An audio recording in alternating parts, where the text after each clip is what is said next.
Have you ever looked around and wondered why the person beside you, less talented, less disciplined, less driven, keeps winning? You do everything right. You work, you sacrifice, you tell the truth. Yet somehow, the room keeps choosing someone else. It feels unfair, doesn't it? But here's what no one says out loud.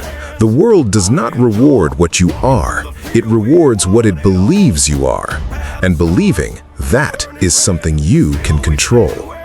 There are two kinds of people in every room. The ones who are what they appear to be, and the ones who appear to be what serves them. The first group is predictable, transparent, easy to read, easy to manage. They believe that being genuine is enough, that the world will see them clearly and reward what it finds. The world does not work that way. The second group understands something older, something that has been known in every court, every war room, and every position of real authority for 5,000 years. They understand that what people believe about you is more powerful than what is actually true of you. Niccolo Machiavelli said it plainly: no apology, no decoration. He said, it is not necessary for a prince to have all the good qualities, but it is absolutely necessary to appear to have them. Appear good, be ruthless. 5 words, the most dangerous instruction ever written. But before you misread what this is, stop, because the surface reading will cost you everything. This is not a permission slip for cruelty. It is not a tutorial on deception. It is something far more precise, far more demanding, and far more useful to the person who is serious about building real, lasting power in the world as it actually is.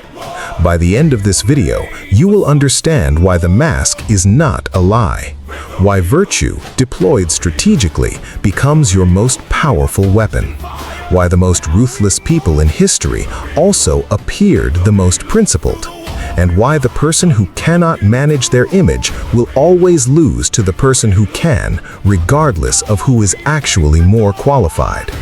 7 laws. Stay until Law 7. That is the one they built everything on. Subscribe, turn on notifications. The Dark Wisdom series ends here and begins everywhere. Most people think of goodness and ruthlessness as opposites. They are not.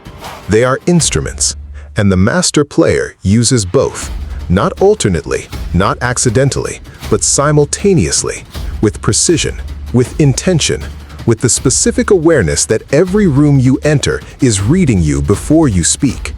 This is episode 9 of the Dark Wisdom series on Victory Loop. 8 episodes before this one. Each one built the layer this episode requires. If you have not watched them, go back. What follows will be sharper with that foundation. Here is what this video covers. 7 laws drawn from Machiavelli's Chapter 18, reinforced by the Sun Tzu doctrine of concealment, the Stoic understanding of the gap between internal reality and external expression, and Nietzsche's precise observation that the powerful do not explain themselves, they perform themselves. 7 laws for the person who has decided to stop being managed by the room and start managing it. Let's begin. Law 1. The mask is not a lie. There is a man you know. He's warm. He's generous. He listens when you speak. He makes you feel seen. He says the right things at the right moments. He appears in every visible way to be exactly what he claims to be. And he is also the most strategically precise person in every room he enters. These two things are not in contradiction. That is the first thing Machiavelli wanted you to understand. The mask is not a lie. The mask is a tool. And the confusion between the two is what keeps most people either completely authentic and completely powerless, or completely deceptive and eventually exposed. There is a third way, and it is the only way that works. Machiavelli wrote, "A prince must take great care that nothing goes out of his mouth which is not full of the above-named 5 qualities: mercy, faith, integrity, humanity, and religion." Not that he must possess all five, that nothing goes out of his mouth which is not full of them. The appearance, the projection, the deliberate construction of an image that communicates what the room needs to believe in order to engage with you the way you need them to engage with you. This is not pretending to be something you are not. This is understanding that the image you project is a choice, and that most people make that choice unconsciously, projecting whatever they feel in whatever intensity they feel it, regardless of what the room requires. The strategic person makes that choice deliberately. They project what serves the interaction, what builds the relationship, what moves the outcome in the direction they require. Sun Tzu understood this. He wrote, "Appear weak when you are strong, and strong when you are weak." Not lying about your capacity, managing your opponent's read of it, so that when the moment arrives, the move they didn't see coming is already complete before they can respond. The Stoics understood this differently, but reached the same place. Marcus Aurelius, Emperor of Rome, privately committed to a rigorous philosophy of self-discipline and emotional restraint, presented himself publicly in the image that served Rome, not the image of the philosopher, the image of the decisive leader, because Rome needed that image, and Marcus understood that leadership is partly performance. The mask is not what you are. The mask is what the room requires from you in this specific moment. And the person who refuses to wear any mask at all, who insists on presenting their full, unfiltered, unmanaged self to every room regardless of context, is not being honest. They are being naive. And naive, in rooms where something real is at stake, is just another word for outmaneuvered. Now, the question is not whether to wear a mask. The question is, which mask does this room require, and are you skilled enough to wear it without losing yourself underneath it? That distinction between wearing the mask and being consumed by it is the entire discipline, and it begins here. Subscribe and turn on notifications. Drop in the comments, the mask is a tool. 5 words, if you understand what Law 1 is actually saying. Machiavelli speaks, "Everyone sees what you appear to be. Few experience what you really are, and those few dare not oppose the opinion of the many who have the majesty of the state to defend them." The room's opinion of you is formed in moments, from appearances, from what you project before you speak. You do not control the room's judgment. You influence it through what you choose to make visible. That is the only influence available to you. Use it. Law 2. Virtue as a weapon. Everyone has been taught to be good. Be honest, be generous, be kind, be fair. Treat others the way you want to be treated. These are not bad instructions, but they are incomplete, because they tell you what to be, and nothing about when, why, and how being those things actually serves you. The strategic mind treats virtue differently, not as an identity, as an instrument. Consider what happens when you are known as honest. Every communication you send carries the weight of that reputation. Your word is currency.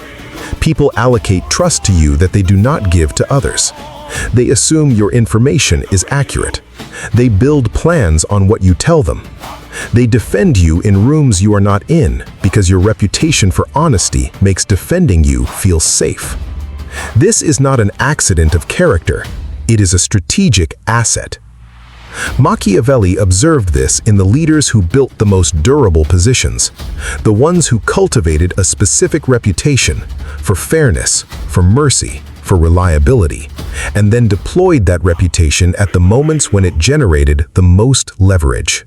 Ferdinand of Aragon is Machiavelli's most explicit example. Ferdinand built an entire political identity around the image of a devout, principled Christian king. He framed every conquest, every campaign, every act of expansion in the language of religious duty and moral obligation. And through that image, through the ruthless deployment of the appearance of virtue, he became one of the most powerful monarchs in European history. He used piety the way a general uses to reign, not because he was a fraud, because he understood that image, deployed deliberately, produces real outcomes. This is virtue as a weapon. The generous person who is strategic about their generosity creates obligation, not consciously in most cases. That is what makes it powerful. Every gift creates a debt. Every favor creates an expectation of reciprocity. And the person who gives with awareness of this dynamic is not being cynical. They are being precise. Nietzsche called this the will to power expressed through apparent selflessness, the strength that presents itself as service, the ambition that presents itself as generosity. These are not contradictions. They are the most sophisticated form of the same force, the force of a person who understands what they are building and is using every tool available to build it. The person who is kind because kindness is its own reward will be outmaneuvered by the person who is kind because they understand what strategic kindness builds. Both are being kind. Only one understands what the kindness is doing. This is not a call to inauthenticity. The most effective version of this principle is not performed virtue. It is real virtue, deployed with strategic awareness. Be genuinely generous and know what generosity builds. Be genuinely honest and know when honesty serves you and when it exposes you. Real virtue plus strategic awareness equals the most durable form of power available. Drop in the comments, virtue is a weapon. 4 words, if this is landing. Machiavelli speaks, "It is much safer to be feared than loved, when of the two, either must be dispensed with. Because love is preserved by the link of obligation, which, owing to the baseness of men, is broken at every opportunity they have to do so. But fear preserves you by a dread of punishment, which never fails." But Machiavelli also knew the ruler who could generate both, genuine affection through the appearance of virtue and genuine compliance through the reality of consequence. That ruler was nearly unassailable. Appear good. Be ruthless. Not one or the other. Both, simultaneously, with perfect calibration. Law 3. The cost of complete transparency. Let me show you what happens when someone shows everything. There is a person in your life, maybe you have been this person, who cannot hold a thought without speaking it, who cannot hold a plan without sharing it, who cannot hold a feeling without expressing it to the nearest available ear. They call it openness. They call it authenticity. They call it being real. And they are consistently outmaneuvered by people who are none of those things. The completely transparent person has made every room they have ever entered a full inventory of their interior. Their fears are visible. Their wants are visible. Their plans in every stage from half-formed idea to not yet ready execution are visible. And visible in any room where something real is at stake means targetable. Machiavelli watched this pattern in the courts he served. The advisor who shared his complete analysis in the open council always found his analysis either stolen or preempted. The general who announced his strategy loudly always found the enemy had already repositioned. The diplomat who revealed his bottom line in the first hour of negotiation always left with less than the one who revealed nothing until the moment was right. Complete transparency is not a virtue. It is a vulnerability with a good reputation. Sun Tzu was precise. The general who wins a battle makes many calculations in his temple before the battle is fought. The general who loses a battle makes but few calculations beforehand. The calculations are not made publicly. They are made in silence, in the private space between the thinker and the board.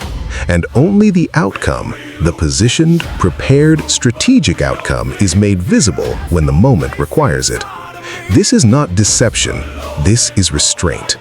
There is a specific discipline that the strategic person develops over time, the discipline of the interior life, the capacity to have a rich, complex, fully developed inner world full of analysis, strategy, feeling, and awareness, and to choose deliberately which portions of that world are relevant to this room at this moment in this interaction. Not all of it, the relevant portion.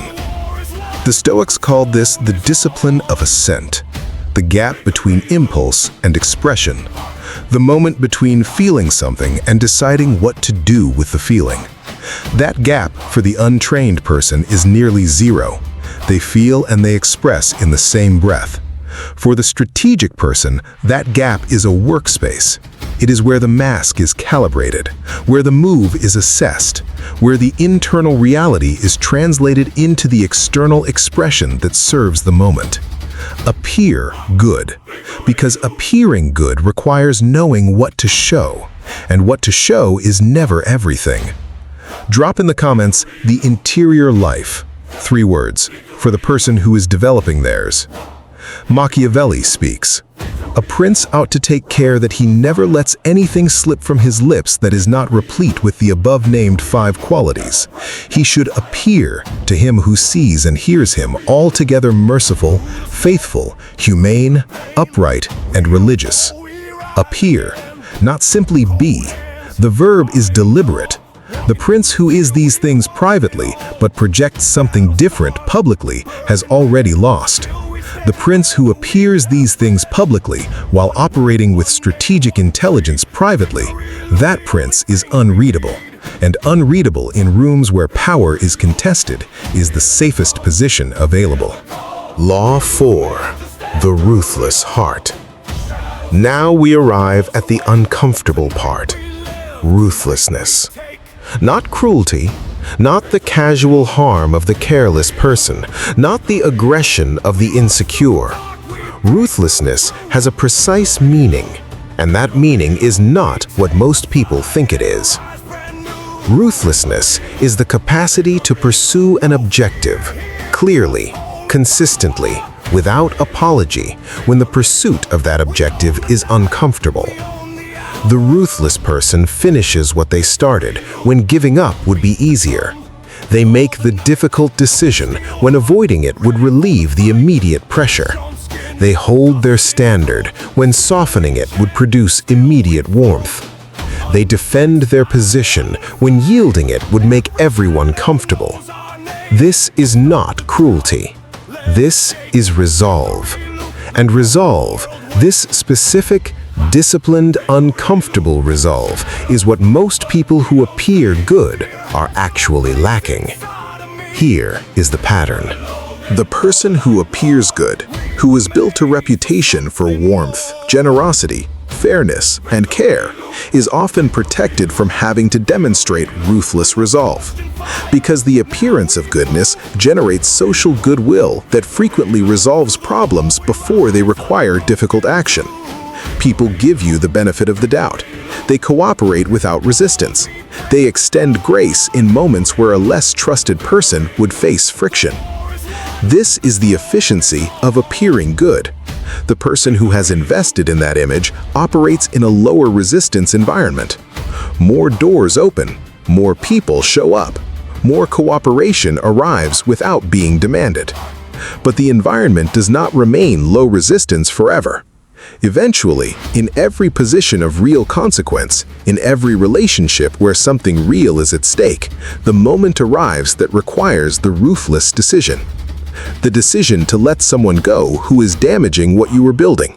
The decision to end a relationship that has become transactional and corrosive. The decision to pursue the outcome at the cost of the approval of the people who were comfortable with you exactly where you were. The decision to hold your standard when lowering it would be faster, easier, and more immediately pleasant for everyone in the room. The person who has only ever appeared good, who has cultivated the warmth without cultivating the resolve, collapses at that moment.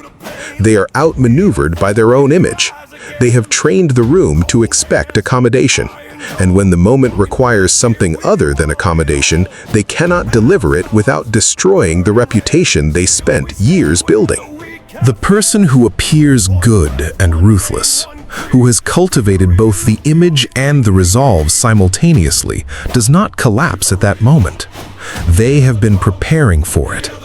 They hold the line without abandoning the warmth. They make the hard decision without losing the trust they built through the appearance of virtue. This is the synthesis. Not good or ruthless, good and ruthless, simultaneously, with full awareness of what each is doing. Marcus Aurelius led military campaigns that resulted in mass death. He also wrote some of the most compassionate, philosophically precise reflections on human suffering ever committed to paper. He was not hypocritical, he was dual. He understood that the emperor's role required both, the resolve of the general and the humanity of the philosopher, and he did not let either cancel the other. This is the model. Appear good, be ruthless, not as a contradiction, as a discipline. Subscribe and turn notifications on. Drop in the comments, resolve, one word, for the people who already know what it costs. Machiavelli speaks. A prince being thus obliged to know well how to act as a beast must imitate the fox and the lion. For the lion cannot protect himself from traps, and the fox cannot defend himself from wolves. One must therefore be a fox to recognize traps, and a lion to frighten wolves. Those that wish to be only lions do not understand this. The fox and the lion. The image of the fox, cunning, warm, disarming. The reality of the lion, capable, forceful, dangerous when required. One without the other is incomplete. Both together, unassailable. Law 5. Control the narrative. Every person in every room has a story about you. You did not write that story, but you have been influencing it, consciously or not, since the first moment they encountered you. The question is not whether you have a narrative, you do. The question is whether you are the author of it, or whether you have left the authorship to whoever was watching most closely when your guard was down. The narrative is built from fragments. The moment you walked into the room underprepared, the conversation where you said more than you intended, the decision that revealed your position before you understood the room's, the reaction that was faster than your strategy, the vulnerability that arrived before you had chosen to share it. Every one of these fragments was filed by someone, and filed fragments become stories. Stories become reputations. Reputations become the permanent context inside which every new action you take is interpreted. This is why narrative control is not vanity, it is architecture. Cesar Borgia understood this with terrifying precision. When he sent a brutal administrator to pacify a chaotic territory and then had that administrator publicly executed when the territory was stable, he was not being capricious. He was writing a story. The story said, order was restored, the cruelty ended, justice arrived, and Borgia emerged as the figure who delivered all three. The narrative was constructed deliberately, with a specific understanding of how the story would be received by specific audiences at a specific moment.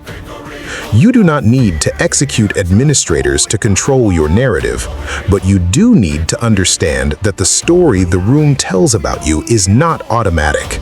It is composed, and you have more authorship over that composition than most people ever exercise.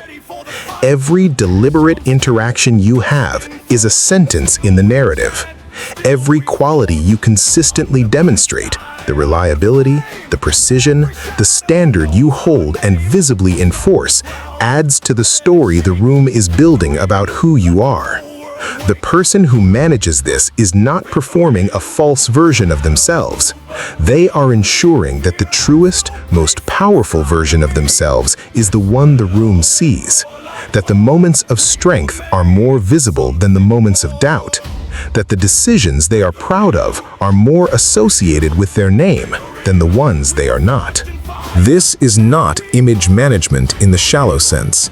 This is identity architecture, and it requires the same deliberate attention that any significant construction requires. Nietzsche called this the creation of the self, the refusal to be authored by circumstance, the active decision to become the version of yourself that is equal to the life you are trying to build. Appear good. Because appearing good requires that the room tells a story about you is the story you would choose to tell about yourself. Control the narrative, not through deception, through deliberate, sustained, intentional authorship of every interaction that contributes to it. Drop in the comments, "I am the author." 4 words for the person who has decided to stop leaving the story to chance. Machiavelli speaks, "The great majority of mankind is satisfied with appearances as though they were realities, and are often more influenced by the things that seem than by those that are." The world does not experience your intentions, it experiences your appearances. Your intentions exist inside you, your appearances exist in the world. The world responds to the world, not to what is invisible inside you. Build the appearance that reflects the reality you are choosing to become, not the reality you have been assigned. Law 6. When the mask must drop. There is a moment in every significant situation, in every relationship that matters, in every position worth holding, when the mask must come off. Not because the mask failed, because the relationship has earned something the mask cannot give. This is Law 6, and it is the one that separates the strategist from the manipulator. The manipulator never drops the mask. They wear it in every room, with every person, at every level of relationship, because the mask is the only instrument they know. Their real face has atrophied beneath it. They have performed for so long that the performance has become the entirety of their identity. This is not what Machiavelli was describing, and it is not what this series has been building toward. The strategic person, the one who has spent 8 episodes developing the awareness, the restraint, the calibration, the discipline, drops the mask deliberately, in rooms that have earned it, in relationships where genuine trust has been built through time, demonstrated reliability, and reciprocal investment. The mask is not a wall, it is a gate. And the gate opens, specifically, selectively, by the choice of the person who built it for the people and situations that have earned access to the interior. This is what the entire controlled truth principle was pointing toward in episode 6. Not never be honest, but be honest in the rooms and with the people who have earned your honesty, and be strategic in the ones that haven't. The ruthless person who never drops the mask builds nothing real. They accumulate advantage without meaning. They hold positions without purpose. They win games that leave them alone in the room with their own strategy and no one worth sharing it with. The person who appears good is ruthless and knows when to drop both, when to simply be present, fully, without strategy, in the rare rooms that have earned it. That person builds something that strategies alone cannot produce. A life that is worth the game they are playing. Drop in the comments, "I know who has earned it," for the person who understands exactly what Law 6 is protecting. Machiavelli speaks, "The wise ruler cannot and should not keep his word when doing so is to his disadvantage, and when the reasons that led him to promise to do so no longer apply." But there is a corollary Machiavelli understood equally well. When the reasons that led you to maintain the mask no longer apply.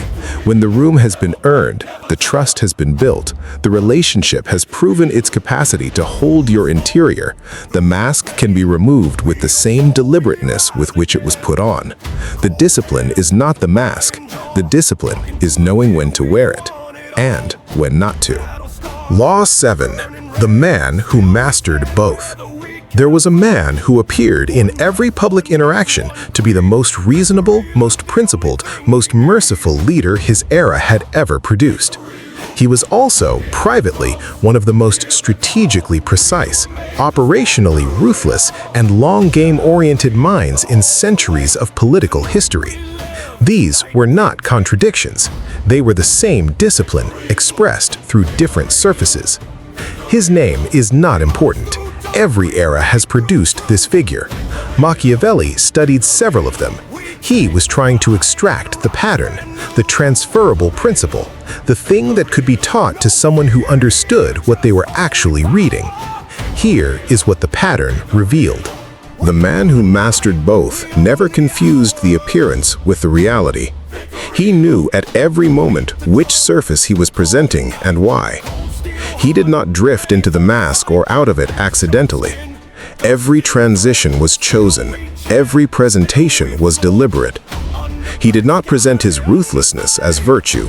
He presented his strategic outcomes as virtue. The difference is everything.